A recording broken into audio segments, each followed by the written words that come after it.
peristiwa memaafkan seperti itu bagi saya nggak perlu sih. Maksudnya untuk apa memaafkan begitu tuh nggak ada gunanya sih. Tapi ketika hatinya dipanggil, ketika hatinya mulai merasakan kehausan, kelaparan akan Tuhan.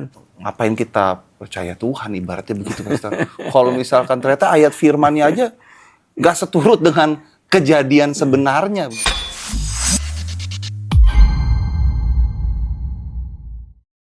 Father, forgive them, for they not know what they do. That man, that young man, I forgive him. Ya, Pastor Stephen, Charlie Kirk sudah dikuburkan. Istrinya muncul, Pastor. Yes. Menyatakan bahwa beliau memaafkan pembunuhnya. Yes. Untuk apa beliau memaafkan pembunuhnya? Karena setelah dimaafkan, efeknya apa? Gunanya apa dia memaafkan itu? Nggak akan menghasilkan perubahan apapun. Massa sudah berkumpul, ibaratnya simpatisan semakin banyak dengan peristiwa ini. Ini waktunya memanfaatkan itu untuk momentum. Iya, lawan-lawan politik yang ada yang memang tidak seturut dengan kebenaran seperti yang Charlie Kirk sampaikan. Ini momentum yang tepat. Jadi peristiwa memaafkan seperti itu bagi saya nggak perlu sih. Maksudnya untuk apa memaafkan begitu tuh nggak ada gunanya sih menurut saya, Pastor. Menurut Pastor sendiri bagaimana? Saya percaya bahwa peristiwa yang terjadi dalam kehidupan Charlie Kirk itu tidak pernah diinginkan untuk terjadi dan dialami oleh siapapun juga di seluruh dunia. Walaupun kondisi dan keadaan yang similar, yang mirip-mirip, ya pokoknya membuat kita mengalami kerugian yang begitu besar. Itu juga mungkin bisa asosiasikan dengan kehidupan banyak dari antara pemirsa kita saat ini. Tapi yang saya pelajari adalah ketika tindakan Erika Kirk, istri dari Charlie, melepaskan pengampunan, itu sebetulnya adalah justru tindakan mempraktekkan firman. Karena ini yang kita harus pahami. Gak ada satu orang pun yang menginginkan musibah terjadi. Ya, peristiwa penembakan ini kan sebuah musibah bagi keluarga Kirk. Dan otomatis sebagai pendamping sang istri, ini adalah sebuah kehilangan yang sangat besar, menciptakan luka yang sedemikian dalam. Nah, tanpa tindakan mengampuni dari Erika kepada sang pembunuh, ini akan membuat Erika terus menjalani hari-harinya di dalam rasa luka dan terus dibayang-bayangi oleh rasa benci, rasa duka, dan berbagai emosi negatif lainnya.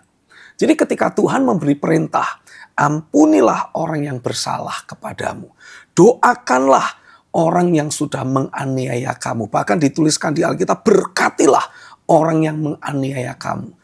Ampuni orang yang bersalah, doakan mereka yang sudah menganiaya, dan berkati orang-orang yang sudah melakukan tindakan-tindakan yang menyakitkan hati dengan sangat. Karena itu adalah sebuah tindakan iman untuk kita melepaskan kasih yang sekaligus membebaskan kita dan menyembuhkan diri kita sendiri dari luka-luka yang terjadi. Jadi lebih kepada kesembuhan untuk dirinya sendiri. Yes. Jadi ketika kita mendapati kita diperlakukan dengan tidak adil, kita mengalami berbagai perlakuan-perlakuan yang sangat menyakitkan atau bahkan merugikan. Lalu kita mengambil keputusan, nggak peduli orang yang berbuat salah, menyadari kesalahannya, mau meminta maaf atau tidak. Tapi kita harus mau tidak mau menyadari bahwa kenyataan bahwa kita dirugikan, kenyataan bahwa kita mengalami berbagai macam hal yang tidak adil, itu pasti menciptakan luka, menciptakan rasa marah, rasa benci, akar pahit, kecewa, dan sebagainya. Nah, ini akan bisa merusak diri kita sendiri. Tapi ketika kita mengambil keputusan, membuka hati kita untuk menerima limpahan kasih Kristus, dan kita mengambil tindakan iman untuk melepaskan pengampunan pada semua orang yang kita anggap bersalah dan semua orang yang kita anggap bertanggung jawab, yang membuat kita mengalami hal buruk yang kita alami. Maka tindakan kita mengampuni adalah tindakan untuk menyembuhkan diri kita sendiri. Jadi itu adalah sebuah tindakan paling bijaksana yang bisa dilakukan oleh siapapun yang sedang mengalami atau merasakan perlakuan tidak adil, dirugikan, dan segala macam. Bahkan Alkitab sendiri juga menegaskan kan, kalau engkau tidak mengampuni orang yang bersalah kepadamu, Tuhan sendiri berkata, aku tidak bisa mengampuni kamu. Bahkan lewat perumpamaan yang Yesus berikan dalam Injil Matius, orang yang tidak mau mengampuni, itu efeknya akan membuat kita dilemparkan ke penjara. Jadi kita itu seperti hidup di penjara. Kita terpenjara oleh berbagai macam kebencian, kemarahan, sakit hati, kepedihan, dan sebagainya, yang membuat kita tidak menikmati kehidupan yang bebas, kehidupan yang normal, kehidupan yang baik. Bahkan Alkitab menjelaskan lebih lanjut, orang yang tidak mengampuni itu otomatis akan tersiksa. Karena digambarkan dalam perumpamaan, itu orang dibuang ke penjara dan disiksa oleh algojo. Jadi kalau kita tidak mau mengampuni orang yang bersalah kepada kita, itu sebuah kebodohan yang luar biasa. Itu sama saja kita itu lagi mau minum racun, saya minum racun, tapi berharap Gideon yang mati. Tapi Pastor, logikanya tuh nggak dapet, Pastor. Maksudnya logika adilnya. Contoh kasus Erika ini. Suaminya ditembak. Yes. Itu kan dia baru punya anak, Pastor. Yeah. 2 kecil-kecil. Yes. Ini kan butuh figur bapak. Pastinya. Artinya kan keadilannya tuh di mana kalau kita mengampuni itu nggak akan menghidupkan orangnya lagi. Betul. Gitu. Dan kita akan terus melanjutkan kehidupan tanpa Erika melanjutkan kehidupan itu tetap tanpa suami dan anaknya tanpa ayah. Itu kan keadilannya itu di mana, Pastor? Logika kita ibaratnya gini, ya udahlah kalau misalnya itu nggak perlu mengampuni sampai begitu, ya biasa aja lah gitu. Kan nggak, karena logikanya tuh untuk bisa mengembalikan kondisi seperti awal, nggak dapat dengan mengampuni gitu loh. Nah, kita tidak bisa pungkiri bahwa kita hidup di tengah dunia yang jahat. Sehingga, pakai tanda kutip, sulit bahkan mustahil untuk kita bisa menjalani hidup yang ideal. Nah, di saat kita menghadapi atau mengalami sebuah peristiwa yang kita sebut musibah, di mana kita dirugikan, kita diperlakukan tidak adil, dan sebagainya, dan sebagainya.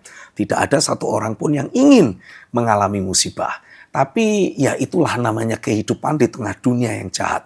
Kadangkala ada aja yang membuat kita mengalami sesuatu yang tidak kita harapkan. Nah, itu kan artinya kita menghadapi sebuah keadaan hidup yang tidak ideal. Nah, bagaimana caranya kita membangun balancing supaya peristiwa yang tidak ideal ini tidak sampai membuat kita mengalami kehidupan sehari-hari yang penuh dengan turbulence, istilahnya penuh dengan goncangan dan badai yang berkelanjutan. Peristiwa yang tidak enak itu saja sudah membuat kita goncang. Nah, hal pertama yang kita harus lakukan adalah bagaimana setelah mengalami kegoncangan itu kita membangun kehidupan yang stabil lagi. Satu-satunya cara yang kita bisa lakukan untuk membangun kestabilan hidup kembali setelah mengalami perlakuan tidak enak, menyakitkan, tidak adil, musibah, dan apapun istilahnya adalah dengan cara melepaskan pengampunan kepada orang yang bersalah, kepada orang yang kita anggap bertanggung jawab membuat peristiwa-peristiwa buruk terjadi dalam hidup kita. Saya tahu tidak mudah. Itu sebabnya Alkitab memberikan gambaran kepada kita dalam Injil Matius pasal yang kelima.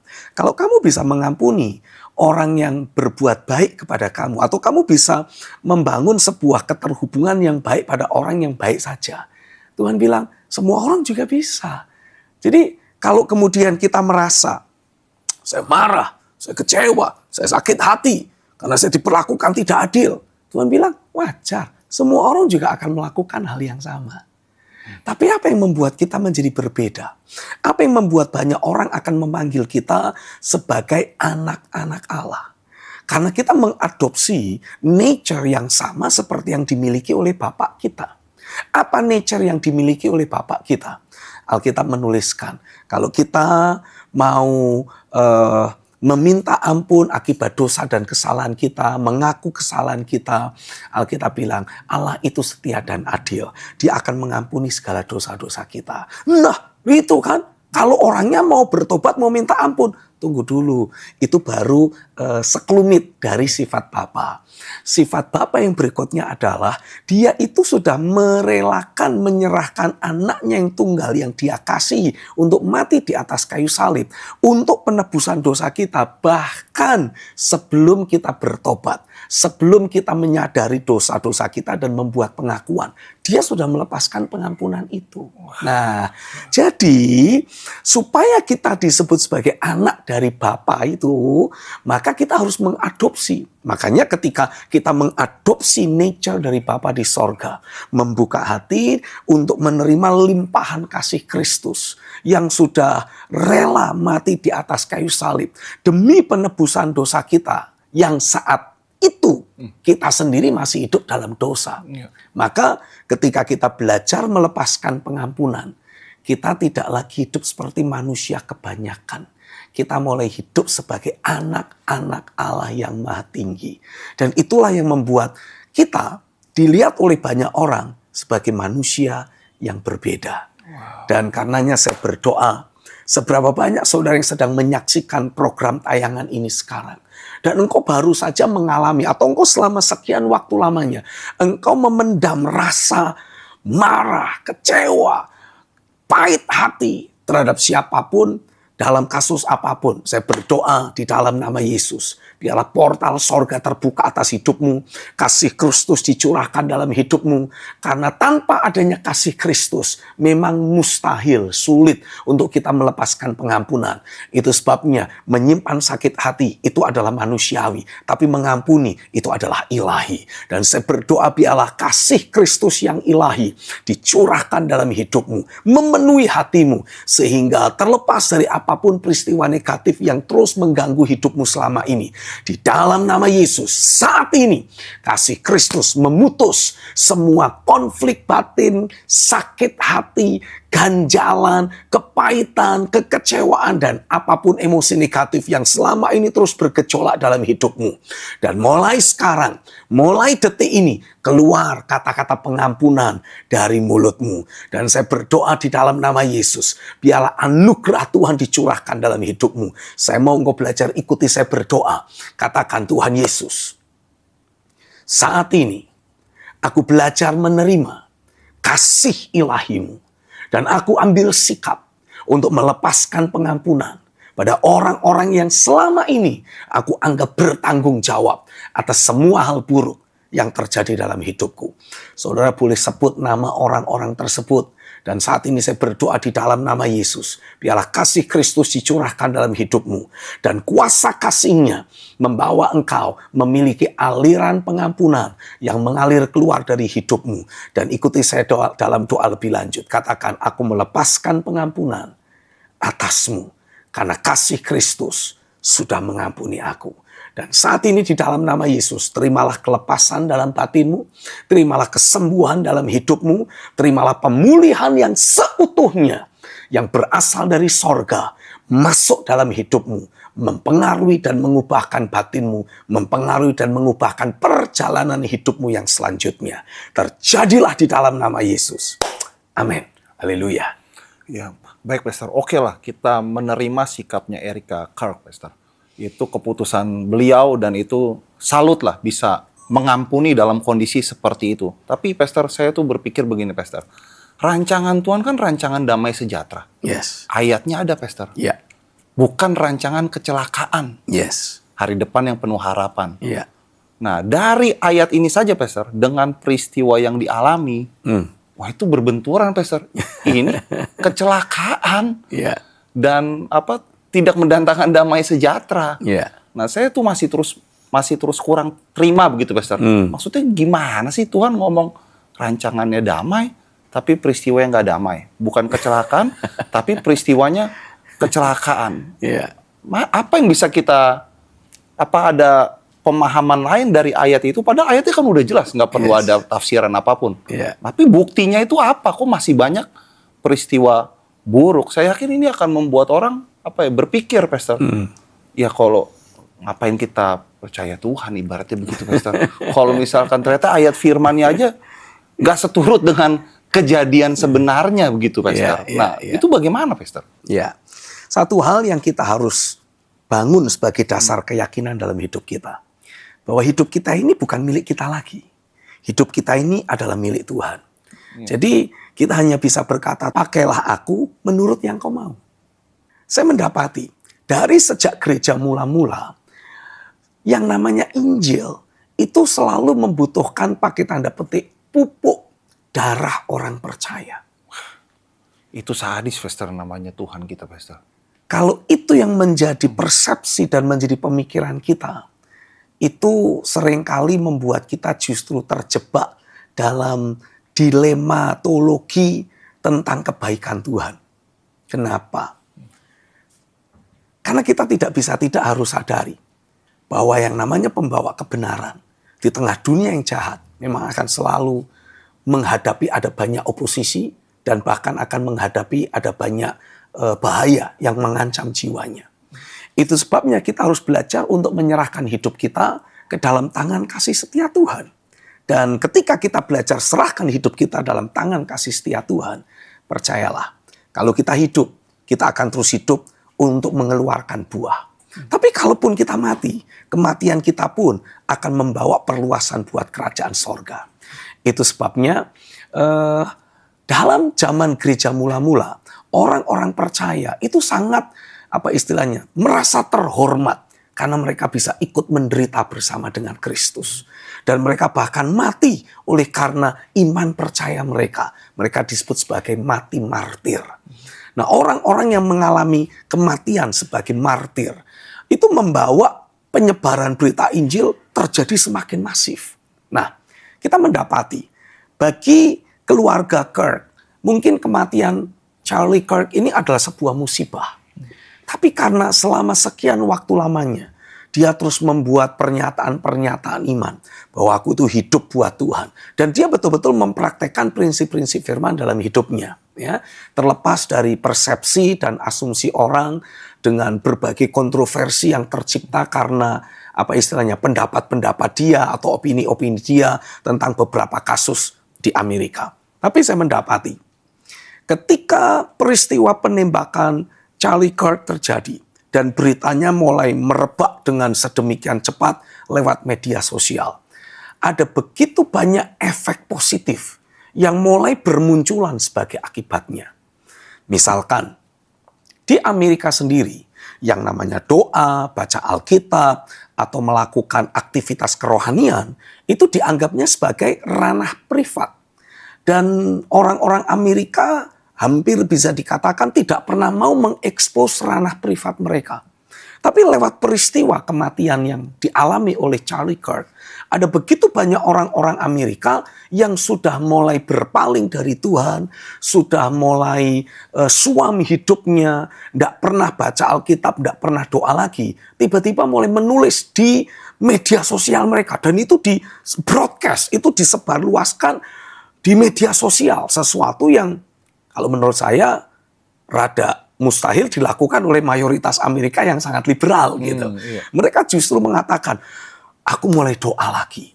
Lalu ada Alkitab yang sengaja difoto, lalu kemudian di broadcast. Dan itu menunjukkan bahwa ada begitu banyak orang yang selama ini sudah meninggalkan Tuhan. Lewat peristiwa ini seperti diingatkan kembali untuk datang kembali kepada Tuhan. Belum lagi di banyak kampus-kampus. Di Amerika ada banyak mahasiswa yang sebetulnya yang penting saya percaya Tuhan, tidak bikin dosa, kalau mati masuk surga, haleluya.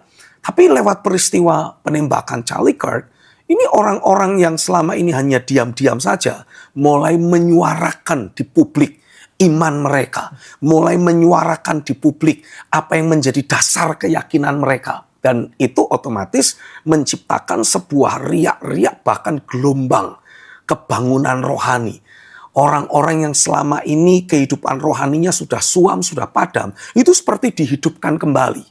Kita doakan supaya ini bukan hanya menjadi kebangunan rohani yang sesaat, tapi betul-betul akan membawa mereka semakin haus lapar akan realita Tuhan dan mengalami pekerjaan Roh Kudus yang masif yang betul-betul mengubahkan nature dan filosofi kehidupan sehari-hari penduduk di Amerika. Belum lagi kita juga mendapati di berbagai negara ada begitu banyak orang yang awalnya seperti membuat sebuah doa bela sungkawa, menyatakan keprihatinan mereka terhadap apa yang dialami oleh Charlie Kirk. Tapi dalam waktu sekejap, doa-doa bela sungkawa itu berubah menjadi sebuah pawai untuk menyatakan iman mereka secara umum, secara publik di berbagai kota di bangsa-bangsa. Jadi saya percaya apa yang dianggap orang sebagai sebuah musibah, Tuhan bisa putar balikkan menjadi sesuatu yang berguna untuk perluasan kerajaan sorga. Wah, berarti begini, Pastor. Saya membayangkan, ya ini versi Tuhannya yang saya bayangkan, Pastor. Peristiwa buruk terjadi, kan pasti panik nih, Pastor. Ya. Orang yang di bumi ini panik. Yes. Nah, Tuhan senyum-senyum gitu, Pastor. Tenang, pasti semuanya akan baik-baik. Apa seperti itu atau bagaimana, Pastor? Sikapnya Tuhan itu kan menghadapi peristiwa buruk, mungkin dari pihak atas Tuhannya tenang. Tapi dari pihak yang di bawah kita ngalamin panik juga lah, Pastor. Tapi Tuhan tenang. Apa memang dalam tanda kutip sedingin itu kah Tuhan, Pastor? Tidak. Di sini saya justru melihat berlakunya hukum rohani. Terlepas dari kontroversi keyakinan iman, kehidupan rohani yang ditunjukkan Charlie Kirk, memang tidak bisa dipungkiri.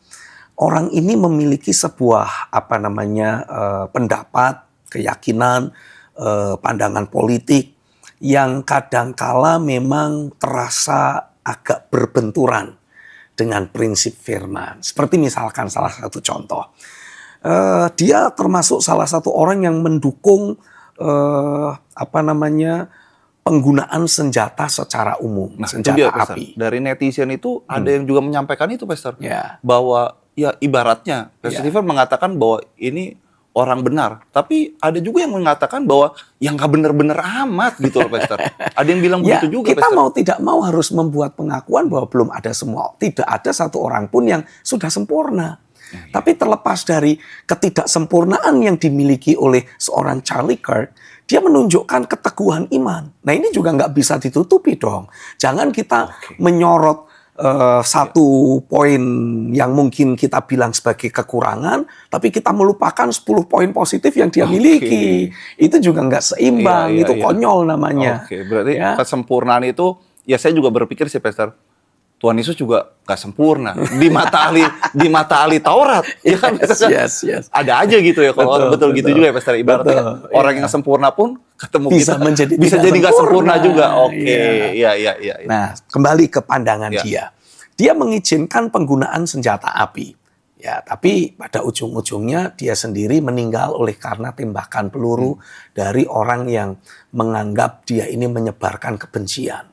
Ya, tapi dari sini saya ingin menyoroti sebuah prinsip bahwa kita ini sebagai orang percaya harus betul-betul memastikan tingkah laku dan ucapan kita itu betul-betul terus dipantau dan diselaraskan, dievaluasi dengan batasan-batasan koridor firman kebenaran.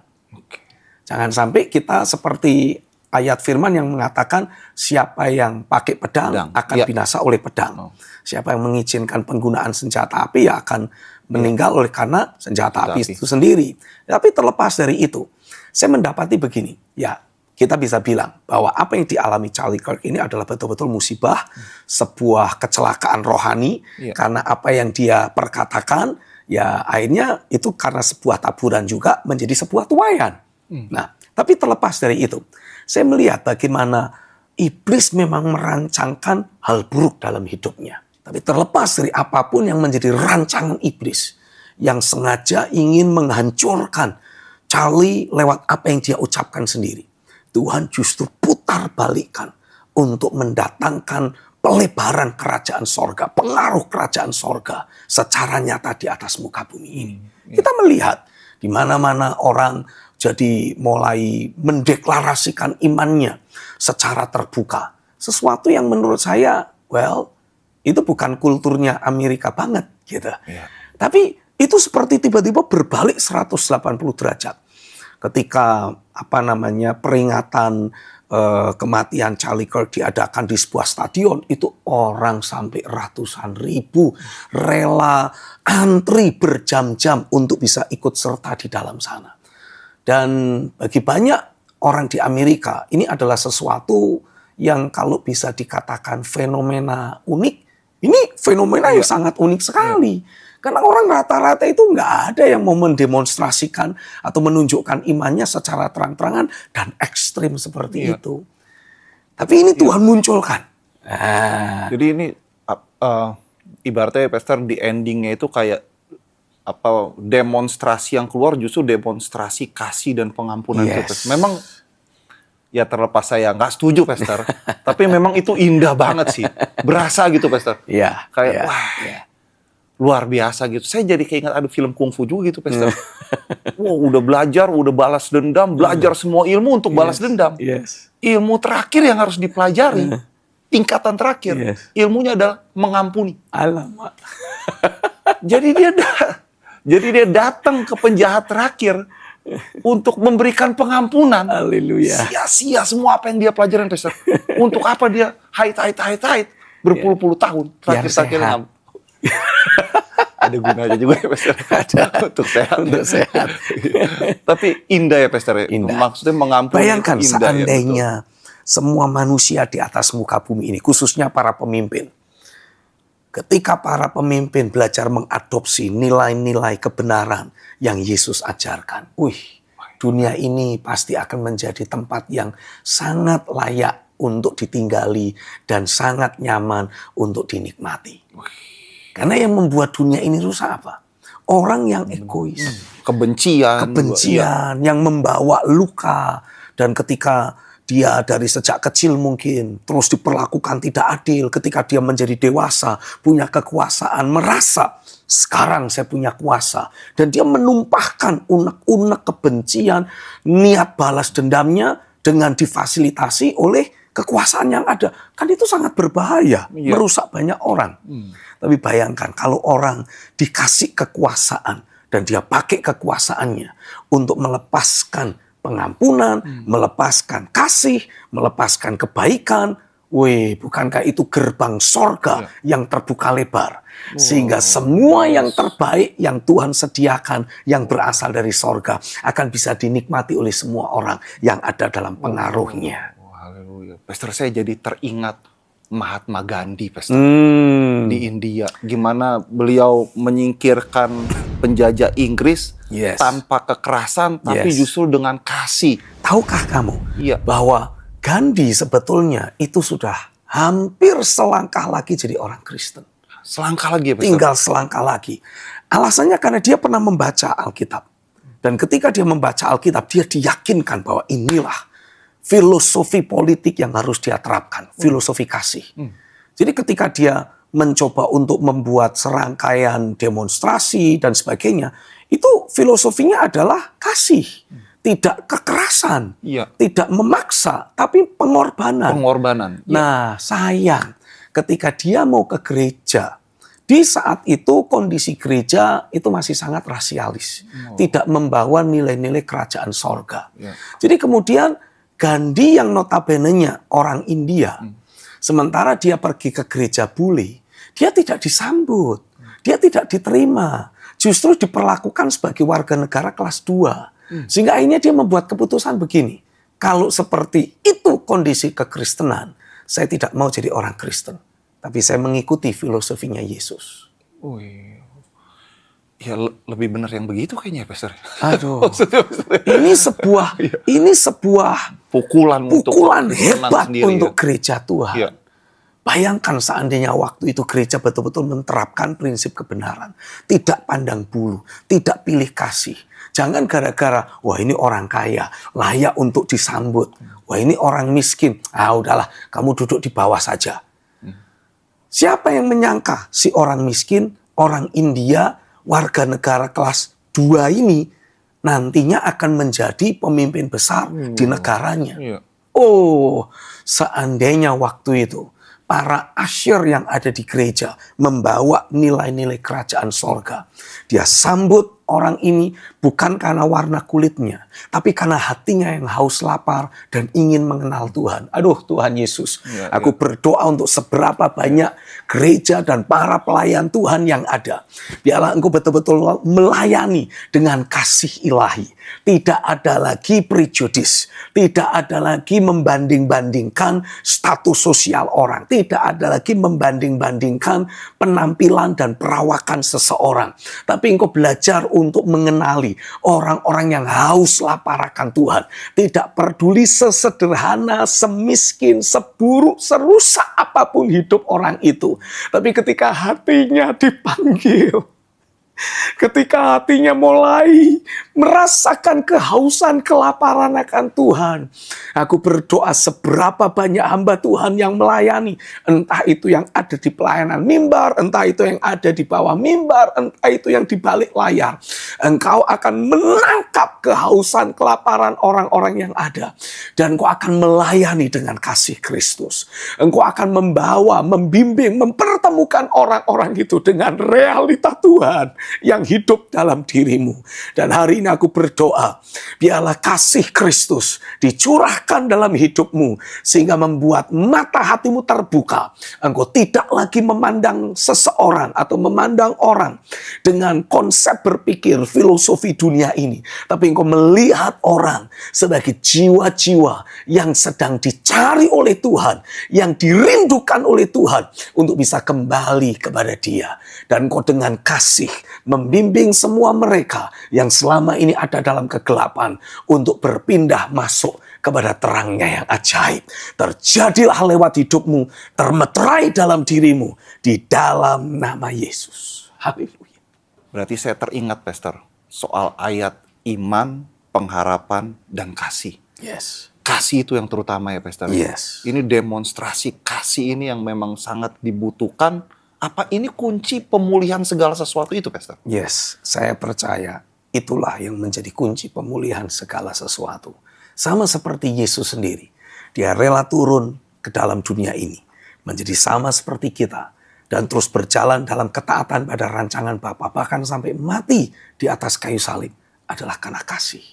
Lewat kematian Kristus terjadi perubahan yang sangat fundamental di tatanan alam roh. Dan itu juga menjadi tonggak perubahan fenomenal di alam lahiriah ini. Dan saya percaya ketika kita sebagai sesama orang percaya dipenuhi dengan kasih Kristus, mendemonstrasikan demonstrasi kasih itu lewat kehidupan sehari-hari. Saya percaya itulah yang menjadi awal cikal bakal terjadinya pemulihan atas segala sesuatu. Orang melakukan demo di mana-mana. Ya, sekarang kita mendapati bukan cuma Jakarta beberapa waktu yang lalu. Bahkan hampir di banyak negara terjadi demonstrasi yang sedemikian masif. Nepal menjadi salah satu yang cukup fenomenal. Karena itu betul-betul menggoncang seluruh sendi-sendi negara yang ada. Penyebabnya apa? Penyebabnya adalah karena para petinggi, para pejabat pemerintah, orang-orang yang punya kekuasaan tidak hidup untuk orang banyak. Mempergunakan kekuasaannya untuk kepentingan pribadi. Otomatis ini bertolak belakang dengan prinsip kasih yang justru mengutamakan orang lain dan bukan diri sendiri. Sehingga terjadi kegoncangan yang demikian hebat. Tapi bayangkan seandainya semua orang terus belajar melepaskan kasih, mempraktekkan kasih, dan dia punya kekuasaan, dia punya otoritas, dia punya posisi. Efek dari demonstrasi kasih yang dia lakukan akan menciptakan riak-riak dan bahkan gelombang perubahan yang sangat dahsyat, khususnya di antara orang-orang yang ada di dalam lingkar pengaruh hidupnya. Pastor, mungkin nggak Pastor memang kita sampai di titik mengasihi itu yang seperti itu? Karena seperti ini saya baru dapat info, Pastor, dari salah satu kru kita. Ternyata ada satu peristiwa, mungkin bisa diceritain peristiwa seperti apa? Peristiwa jadi kurang lebihnya ada orang yang sudah mengampuni nih, Pastor. Tapi justru lewat kasih pengampunan yang dia sampaikan, justru dia akhirnya menjadi korban. Nah, spesifiknya seperti apa coba bisa disampaikan? Oke, Pastor, ada salah satu orang ibu bernama Martha di Arkansas. Mamanya meninggal karena korban pembunuhan. pembunuhan dan perampokan. Pelakunya bernama Travis. Pelakunya di penjara, lalu Martha ini mengampuni. Setelah pelaku keluar dari penjara, diterima bekerja di perusahaan penginapannya Martha ini. At the end malah si Ibu Martha ini menjadi korban pembunuhan saudara Travis ini. Artinya dia mengampuni pelaku, tapi pelaku ini mohon maaf nih, nggak layak diampuni sebenarnya, Pastor. Malah dia melakukan pembunuhan. Itu bagaimana, Pastor? Saya percaya pada saat kita belajar mengampuni orang yang bersalah kepada kita, pada saat yang sama, kalau kita ingin membangun komunikasi kembali dengan orang yang bersangkutan, kita juga perlu belajar untuk mengamati dan mengenali apakah orang yang bersangkutan sudah berubah, sudah mengalami perubahan nature, sehingga ketika kita dekati, dia tidak akan menerkam kita seperti yang dahulu pernah dia lakukan. Nah, sama seperti Tuhan kita juga. Alkitab menuliskan, Yesus itu sudah mati di atas kayu salib untuk menebus dosa seluruh umat manusia. Tapi Alkitab juga menegaskan, yang menerima penebusan hanyalah mereka yang mau bertobat, mau percaya dan bertobat untuk mendapatkan pengampunan. Jadi walaupun Yesus sudah mati untuk semua, dia memberikan pengampunan untuk semua. Tapi yang berhak atau layak untuk menikmati pengampunan dan penebusan itu hanyalah mereka yang membuka hatinya dan mau percaya. Kita sama. Dalam prinsip kita mengampuni, kita harus mengampuni siapapun yang bersalah kepada kita. Apapun level kesalahan itu. Dari sisi kita harus mengampuni. Karena itu menyembuhkan. Udah beres di kitanya dulu ya. Dari Pastor. kitanya harus beres. Karena itu menyembuhkan kita, memulihkan kita, dan membawa kita tetap terhubung dengan realita Tuhan.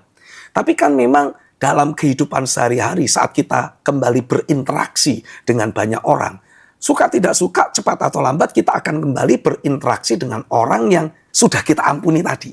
Nah, pertanyaannya, apakah kita masih harus menjaga jarak atau betul-betul memiliki keterhubungan seperti tidak pernah terjadi peristiwa yang menyakitkan kita di waktu lampau? Jawabannya adalah kita harus belajar untuk dengan bijak mengenali, mengamati apakah orang yang bersangkutan sudah menunjukkan perubahan, sudah membuktikan bahwa dia tidak membawa nature yang lama. Karena prinsip bertobat, kan kita memberi pengampunan. Tapi kita baru akan bisa menikmati rekonsiliasi yang sesungguhnya kalau kita bertobat. Sama seperti Alkitab bilang, Yesus itu sudah mati buat kita. Tapi kapan kita menikmati kehidupan yang damai atau menikmati keterhubungan kembali dengan Bapa di sorga?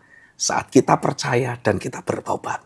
Nah, sebelum kita bisa kembali membangun keterhubungan dengan orang yang pernah menyakiti kita, kita perlu belajar untuk mengenali, sudahkah dia berubah? Sudahkah dia menunjukkan buah-buah pertobatannya? Kalau dia masih membawa nature yang lama, saran saya adalah terus jaga jarak. Tapi dari sisi kita sudah bersih. Ya. Jadi kalau kita ingat peristiwa dahulu dia menyakiti kita, tidak ada lagi rasa sakit. Tapi kita tetap menjaga jarak karena kita tidak mau mengulang kebodohan yang sama, kesalahan yang sama seperti yang terjadi di waktu lampau.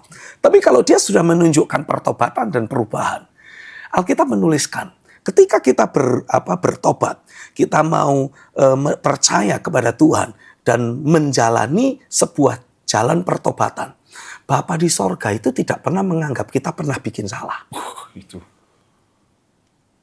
dibahasakan dengan seperti jauhnya timur dari barat, Tuhan menjauhkan dosa kita. Nggak ketemu gitu. Nggak akan pernah ketemu. Seperti dia membuang dosa kita itu ke tubir lautan yang paling dalam, ke palung lautan yang paling dalam, sehingga nggak akan pernah bisa dikorek-korek, dicari-cari lagi. Itu Pastor, kalau kita mau menganut sifat seperti itu, waduh, saya pasti dunia berubah. Dan itulah yang Tuhan mau untuk mulai kita praktekkan. Karena pada prinsipnya gini, Tuhan menegaskan seperti ini. Kasihlah sesamamu. Bukan seperti kamu mencintai dirimu sendiri lagi. Kan ada banyak orang tidak mengasihi dirinya. Tapi kasihlah sesamamu seperti aku sudah mengasihi kamu. Seperti aku sudah berkorban buat kamu, demikianlah engkau harus belajar berkorban, menyerahkan nyawa untuk sesamamu. Lalu Yesus bilang, dengan cara seperti itulah semua orang akan mengetahui bahwa kamu adalah anak-anakku. Waduh. Makin berat ya, Pastor ya. Kayaknya ini apa yang harus kita praktikkan, Pastor? Menjadi berat kalau itu kita upayakan dengan kemampuan kita. Oke, iya. Makanya ada sebuah statement yang Tuhan pernah katakan. Menyimpan kesalahan orang, terus menyimpan kepahitan, ganjalan, dan sakit hati, itu manusiawi. Tapi ketika engkau mengambil keputusan untuk melepaskan pengampunan, itulah yang ilahi. Nah, yang ilahi tidak mungkin kita lakukan secara manusiawi. Kita butuh limpahan kasih Kristus. Dan dengan kasih Kristus memenuhi kita, barulah kita bisa melepaskan kasih yang sama kepada orang lain. Iya. Karena juga memang kalau kita nggak mengampuni, Bapak juga kan nggak mengampuni. Yes. Itu repotnya gitu ya, Pastor? Itu repotnya. Aduh. Jadi walaupun kita mengaku Kristen, tapi kita ini cuma Kristen secara agamawi. Kita tidak pernah betul-betul bisa memanifestasikan Kristus dalam hidup sehari-hari. Karena kan Kristus menyerahkan nyawanya. Mengasihi sampai titik darah penghabisan. Nah, bagaimana kita bisa memanifestasikan Kristus kalau kita terus menyimpan kebencian, sakit hati, kecewa, akar pahit? Iya. Jadi kesimpulannya nih, Pastor, apa yang dilakukan oleh Erika Kirk itu tepat. Begitu Sangat ya, Pastor, tepat. Sangat tepat ya, Pastor. Dia sedang mempraktekkan prinsip firman. Dan kita perlu mensupport, mendukung dalam doa. Supaya tindakan dia mengampuni pembunuh suaminya betul-betul menciptakan sebuah gelombang kebangunan rohani, gelombang manifestasi kasih dan pengampunan. Karena rusaknya peradaban itu seringkali disebabkan karena ada anak yang kecewa terhadap orang tuanya, ada orang tua yang merasa kesal dengan anaknya, sehingga luka batin ini terus menyebar dan semakin merajalela kemana-mana. Dan itulah yang menciptakan kerusakan. Tapi ketika seorang ayah atau orang tua bisa dikembalikan kepada anak-anaknya. Dan anak kembali belajar menghormati orang tuanya. Alkitab menuliskan, bumi ini tidak perlu mengalami kemusnahan. Tapi bumi ini akan justru menikmati terjadinya pemulihan karena kasih Tuhan yang dicurahkan. Haleluya. Haleluya.